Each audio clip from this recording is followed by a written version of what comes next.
नाज़रीन, आबशार न्यूज़ से नासिर अब्बासी हाज़िर हूँ। नाज़रीन, आज से 4 दिन पहले 5 दिन पहले मैंने एक प्रोग्राम शिमला हिल से किया था, जहाँ सलान जो माजूर था और उसकी एक साइड जो है वो पैरालाइज हुई है बीमारी की वजह से। अब वो बेचारा काम के काबिल नहीं है, लेकिन वो फिर भी शिमला हिल का पार्क जो है वहाँ पे जाके वो मजदूरी करता है और 2500 से 3000 रुपये वो महीने का कमाता है। और एक इसका भाई जो है वो इस्लामाबाद में बेचारा बच्चा कहीं काम सीखने गया है।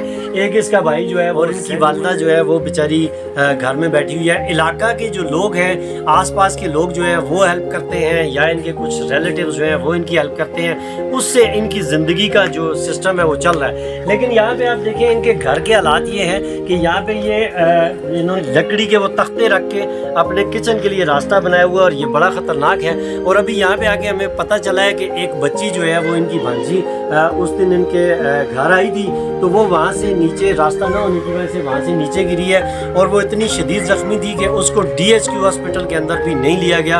वो कम्प्लेक्स लिया जहाँ पे उसको 4, 5, 6 टांके लगे हैं। और ये बड़ा लम्हा फिक्रिया है। मैं एबटाबाद के तमाम जो हमारे ऐसे लोग हैं जिनको अल्लाह ताला ने तौफीक दी हुई है, मैं उनसे भी ये दरख्वास्त करता हूँ और अपील करता हूँ। और पाकिस्तान के जिस कोने में आप बैठे हैं या कि जिस कोने में आप बैठे मेरा ये प्रोग्राम देख रहे हैं, मैं आपसे दरख्वास्त करता हूँ कि अल्लाह की रज़ा के लिए आप शिमला हिल पे आ जाएं। वहाँ पे आपको ये अरसलान मिलेगा जिसकी एक साइड पैरालाइज हुई है।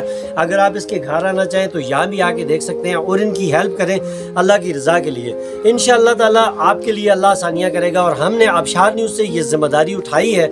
इंशाअल्लाह अल्लाह ने चाहा तो आप लोगों की मदद से और अल्लाह की मदद से हम ये जो इनका ये जो मसला है इसको हल करेंगे और इनके इस डेंजरस एरिया को ख़त्म करने के लिए जो भी इनकी रिक्वायरमेंट होगी उसको पूरा करने में अपना किरदार अदा करेंगे। आबशार न्यूज़ से नासिर अब्बासी को अगले प्रोग्राम तक के लिए इजाज़त दीजिए। इंशाअल्लाह अगले प्रोग्राम में फिर आपसे मुलाकात होगी। तब तक के लिए अल्लाह हाफ़िज़।